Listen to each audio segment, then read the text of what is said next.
Okay, so we got your carbon data from the libs, right? We got your X-ray data from the metals data from the X-ray. So if I'm an inspector, I'm thinking, okay, great. Now, I don't want to have to export this to a spreadsheet, export this to a spreadsheet. No one wants. Cut, paste, cut, big stack of paper. So I said to Katerina, how can we solve this problem for our customers? How can we make these two analyzers talk to each other and make this as easy as possible for them? That's what he will usually that's what he does all the time, yes. Being the brilliant software engineer she is, she came up with this great solution. Thank you. Can we record this? So I'll ask for promotion. It'll be on YouTube, so it'll be there forever. Okay. But go ahead, show me what you got. So here we have our cloud solution. All right. We've been working on this solution for like half a year plus, and I'm super excited about this project because I feel a lot of opportunities here for SciApps as a company, and lots of challenges for us software engineers, which I love challenges.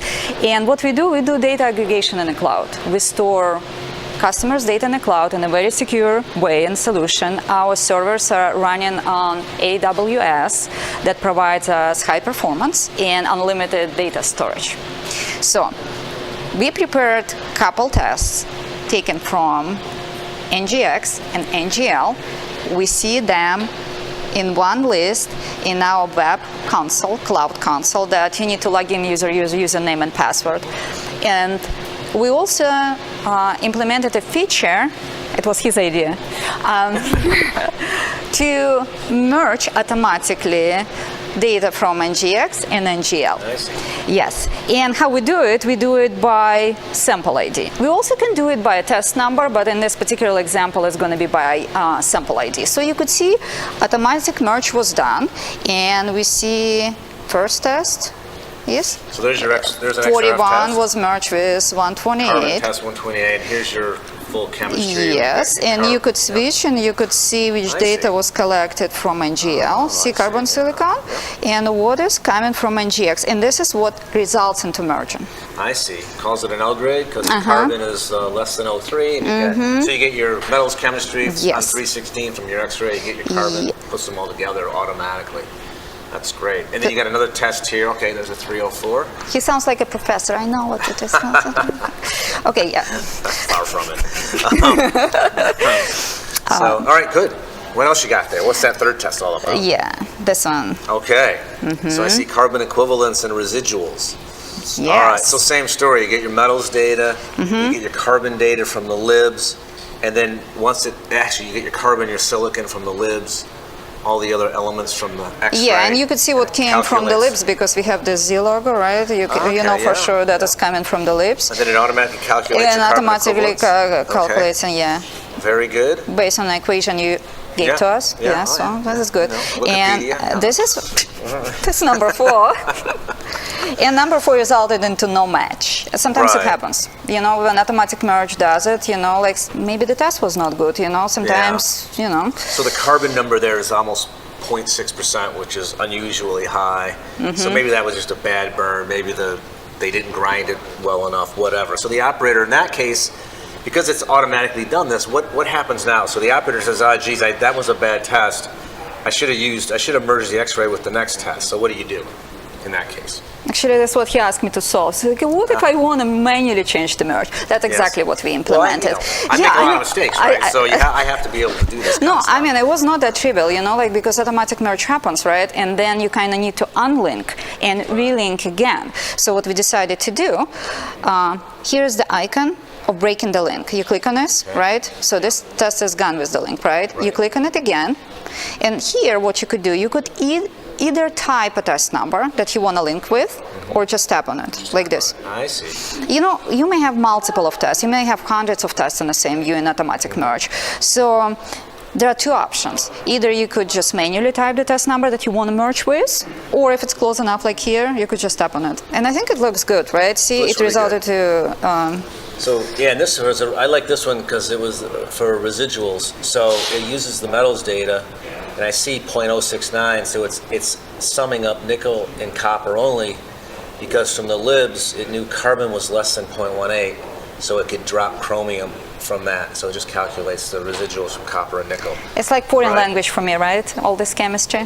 That's But right. it looks very good on the It picture. looks very good, yeah. Now, sometimes people want to see the sum of niobium and vanadium. Is that something that can be done? Yeah, one of the features that we provide is to define, we call them formulas. So essentially, a customer could define any calculations that we could do. They could sum chemicals element, they could divide by 2 plus, like get some percentage calculation of it, power of 2, and we could put it at the top of the list and just do the calculation. So for example, if you want to sum vanadium and chromium for whatever reasons, right, you could specify V plus chromium. It's like literally you type in the calculator and it would appear at the top of the list. We also have a good feature which is called pass-fail. So for any equation that I just described, you could specify fail-pass criteria. So if it is less than 0.2, it will fail, or if it's more than 0.4, it will pass. And it will also add a color, you know, like red, yellow, and green. Excellent. Wow, that is really slick. I know. It's like, that's what I had in mind, but I didn't know how to explain it, and then you just went. He never does. He's I just know. like, oh, you know what? I want to have this, I and never do. it has to be done tomorrow, See what I right? put up with around this Oh place? my God, yeah. So let's to recap this. Here we go. With the cloud, we can do automatic report generation. The data. No. We need to brag more about report generation. Just hold on a second. Just 5 seconds so to steal the show. So, no, stop counting. So I personally not really like working with the printouts, you know, Excel spreadsheet, and you go in and flipping through them and see what's going on in there. This provides you excellent solution of data visualization. You see right everything in front of your face. And with one click, you can generate PDF report or Excel report. You could choose and pick what chemical elements you want to export. Do you want to export formulas or you don't want to export formulas, right? So you could export the merge results, right, as a result, because reality is you have a data here, you have a data here, but this gives you an opportunity to export everything in one report. Nice. So I think it's And great. it's automatically. As you're shooting, the data is going to the cloud. Yes, and you need Wi-Fi connection, but you can also use a hotspot. Any phone has a hotspot. Right. And you could open this console, you know, on any tablet, on any browser, mobile browser. Sometimes it's challenging for mobile developers to have iOS and Android applications because, you know, there are specifics. In this particular case, it's all web. You can open it anywhere. So Anywhere, any phone. So what, if I'm in Belarus, for example, I could open it. no, I said you need a VPN. Okay, VPN, right. No, All right. you could. This is good. Okay, so just to kind of summarize quick, basically, data goes to the cloud automatically. People can quickly generate reports, view them on any browser from anywhere.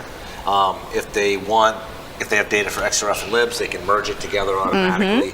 Or if there's a few bad shots, they can unmerge and remerge so they match up the right readings. And then they can look at it, they can see the They data. could look at it, they could can see print it, they can do what anything. operator took a test, because we also do user management. You know, you can create multiple users in the system, give them different set of permissions, which is important, right? You could do fleet management. So it gives you lots of possibilities, yes. So if I got a bunch of analyzers deployed all over the world, all kinds of different sites, I can, and so maybe I have a factory in China, and I want to make sure they're doing testing. I can basically You could log look at on. it, If yes. I'm a fleet manager, or I can log Yeah. on and I can see that they're actually doing their shots. I can see that the data looks Exactly. sensible, You could all that. filter by analyzer serial number. Yeah. It will show you all the tests, and the new tests, if they are working currently right, they will show up right away. So you're in real time. You could look at the data and make sure that they're doing right thing in the right location with right material. Because God knows, like, you know, like people could be great. confused, and you know. That's great. Yes. You And know, I'm really happy that you proposed this whole cloud thing to me. It wasn't too long ago, like 6 months ago. You guys have done a lot of work. it took me some time to convince him. How about that? Let's be honest. yeah. But at the end, Yeah, a little bit. I think it gives you a great You can be very opportunity. persuasive. Oh, yeah, for sure. Persistent and persuasive. Anyway, thank you very much. This is really great work, and I really appreciate you being willing to come on to one of our homemade videos. and explain Anytime it and you show need it. a new video, like All just right. let me know. Okay, we Okay, will. thank I'm you. sure we will. All right, Bye. cut.